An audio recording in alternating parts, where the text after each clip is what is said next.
camera files, a seat at the show. The day was a long, dusty road with no end in sight. My kind of day. The cases had dried up. The phones were quiet, and the only dame calling me was the one on my conscience. I found myself where I always do when the world goes quiet, a crooked place. The kind of joint with more shadows than lights, where the air hangs thick with the smell of cheap booze and broken promises. I like it that way. No one expects you to be a saint in a place like this. I took a slow pull from my beer, the glass cool against my hand, and let my eyes roam. This was my world, and these were my people. The kind of folk who dance on the edge of the law and look good doing it. They weren't hurting me, so I didn't mind. I like watching the games. The call girls were running their usual play. Their voices soft and low. Selling a dream that's got nothing to do with money. And everything to do with a man's need to feel wanted. The marks were buying, of course. They always do. The supporting cast. In the corner by the jukebox, an amateur pickpocket was sizing up a mark. Kid looked like he hadn't shaved in a week. He was going to get his nose broke before the night was over. And I didn't have the heart to warn him. Some lessons you just have to learn the hard way. Across the room, old Ron was shuffling a deck of cards. A smile on his face that was slicker than the grease on his hair. The poor fool who sat down with him was about to learn a lesson in a different kind of pain. The kind that hits you in the wallet. And then there was Weasel. He was every bit his name. A skinny, greasy shadow with eyes that darted around the room like two trapped rats. He was a spotter for Lenny Bent, a big-time fence who ran his business from the shadows. Everyone knew that if you had something hot, something you wanted to move fast, Lenny was your guy. But you had to go through Weasel first. He was the key to the whole operation, the gatekeeper to the dark side of the city. He didn't look like much, but he held the keys to the kingdom. A new performer. I took another swig, noticing the new barman for the first time. He was a stocky kid with a clean face and a polite way about him. New blood. The kind you don't see around here much. And as the door swung open, a big, stocky stranger walked in. His voice was deep, a low rumble that cut through the cigarette haze. He didn't look like he was here to play games.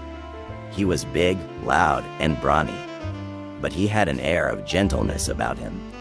The night's show is just getting started. And tonight, I was just part of the audience.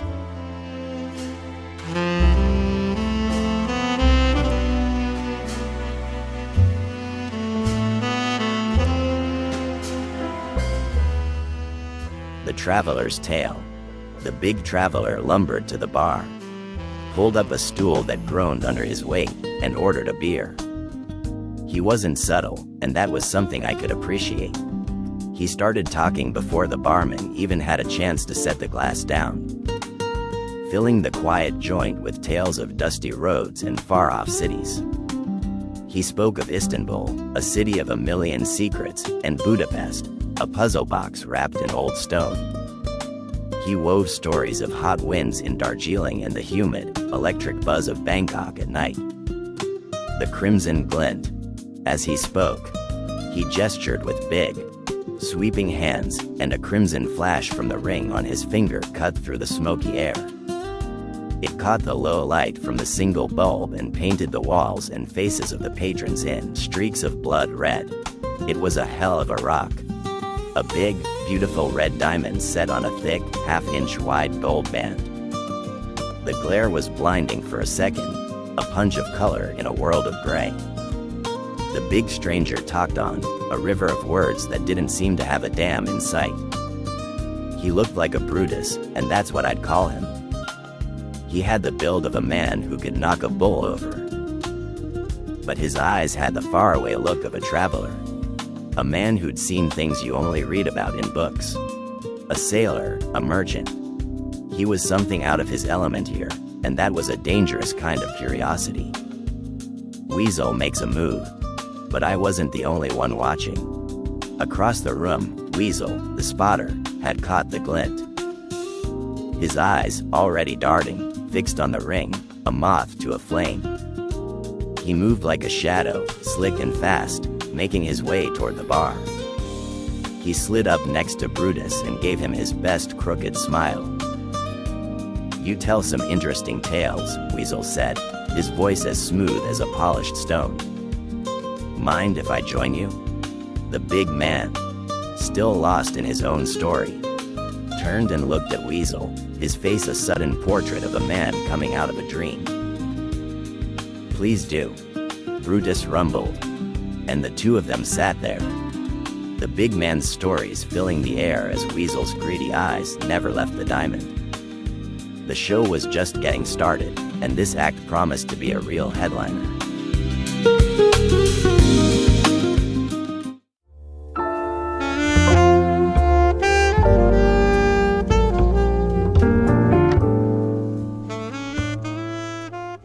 The Weasel's play. Weasel and the big man talked for a while. Weasel was all smiles and easy conversation, but I could see the wheels turning behind those shifty eyes. He was trying to figure out the right angle, a way to get a hook in. He finally settled on a line that was as old as the hills.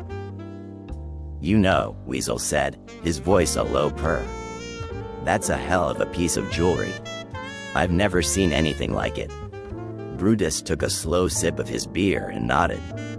"Picked it up in a place nobody's ever heard of. A little rock of a town on the other side of the world. It was a trade. Act 1. Weasel's eyes flickered. This was his chance. "Would you consider selling it?" "For the right price, of course." Brutus laughed, a deep, rumbling sound that filled the small space. "Son, I'm a traveler, not a salesman. It's not for sale. But a man can always use a little more walking around money, can't he?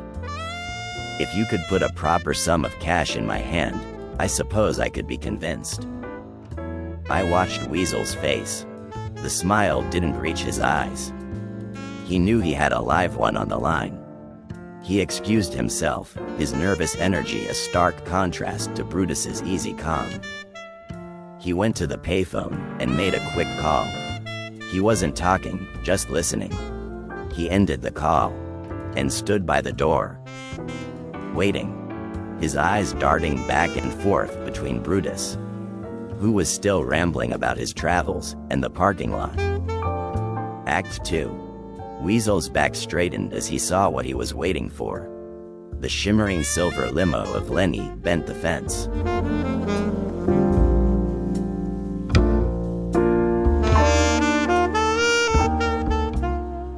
Lenny Bent's silvery smiled.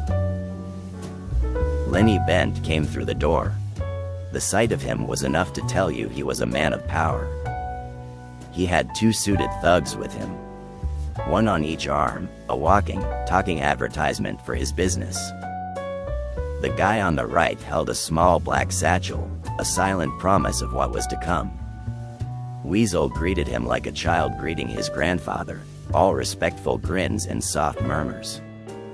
A quick nod from Weasel, and Lenny, with his boys in tow, made a beeline for Brutus. Lenny stood there a moment, sizing the big man up. "I hear you're quite the storyteller," Lenny said, his voice a low rumble. "Perhaps you'd tell me a tale?" "Certainly," Brutus said. "Is it worth the price of a beer?" Lenny just waved a hand at the barman. The guy didn't even hesitate, putting a fresh beer in front of Brutus. Lenny's eyes, slick and cold, settled on the ring. "That's a fine trinket you wear. Did you get it at Tiffany & Company?" "No," Brutus laughed, a deep chuckle that shook his shoulders. "I picked it up in a backyard very far from here." The negotiation. "Would you sell it?" Lenny asked, his voice flat. "No," Brutus said. "I'm not a salesman, I'm a traveler. But I might trade it for a sum of cash." Lenny stared at the ring, the red diamond glowing under the low light. "It's pretty gaudy," he said, the words dripping with practiced disdain. "It'll be hard to move." "You could cut it," Brutus said, still smiling. "And still make a fortune." Lenny shook his head slowly. "Probably flawed." But he paused, his eyes unblinking. "It is the finest diamond I've ever seen." He took a breath, letting the words hang in the air. "It's probably hot. That'll mean a discount. Tell you what, I'll give you 5 large. How's that?" Brutus took a slow sip of his beer, his gaze steady. "I wouldn't throw 5 grand away if it was in my hand," he rumbled.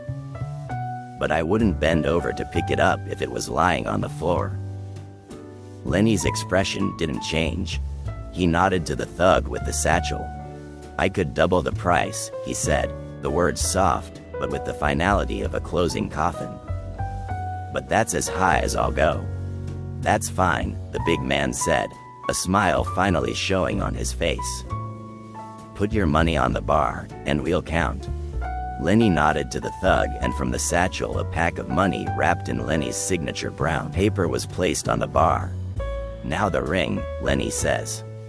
Brutus tries to take it off, but it's stuck. Lenny offers to bring a jeweler's saw, but Brutus says soap and water will be quicker.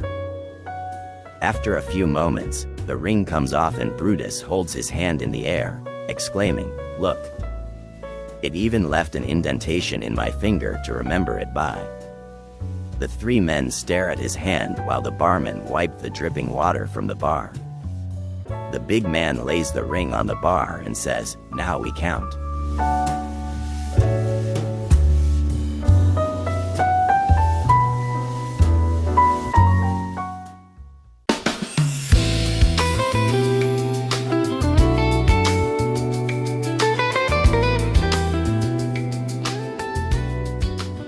"The count.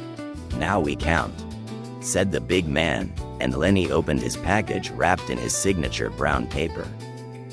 Anyone who knows Lenny knows he uses this paper. I've seen the same paper at Roland's office supply where I get my letterhead. Now on the bar lay a stack of $100 bills. Lenny counts aloud as the big man watches. 1, 2, 3. He counts, but when he hits 17, he pauses, just a twinge. He continues, 28, 29. The counterfeit. At 30, the big man reached out and tapped the bill. "That is nice money," he said. "Continue the count." I could tell Lenny had an unsettled feeling. Something wasn't right, but he just wasn't sure. At 80, the big man taps again. "I think your money's a little too nice. Where do you print your money?" the big man asked. "No," said Lenny. "I'm sure to never take a bad bill." But inside Lenny knew the big man was right. He couldn't figure out how he got it, but he knew it was fake. A traveler's code. "The deal is off," the big man said, putting the ring back on his finger. The 2 thugs went for their breast pockets. But the big man had his gun out and froze them in their tracks. To cheat a thief is one thing, Mr. Bent. But to cheat an honest traveler is another. "I'll take my trinket and you can keep your funny money." And the big man, gun drawn, backed his way out the door. Lenny Bent held his thugs back from giving chase. He didn't know how, but he knew the big man was right. The money was phony. The curtain call. And with that, the show was over. I could have stood to applaud. Every player, perfect. I finished my last beer to hurry to my desk and get it all down while the play was vivid in my mind.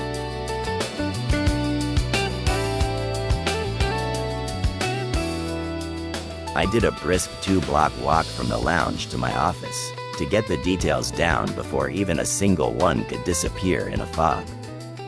I went through the office door, sat down at my desk, took out my journal and began to write. What started as just a relaxing drink turned into an Academy Award-winning play. Acted out in real life. Every part and every character played to perfection. The players. The amateur pickpocket sizing up his mark. The call girls running their usual play. Old Ron shuffling his deck of cards with a smile on his face that was slicker than the grease on his hair. Weasel.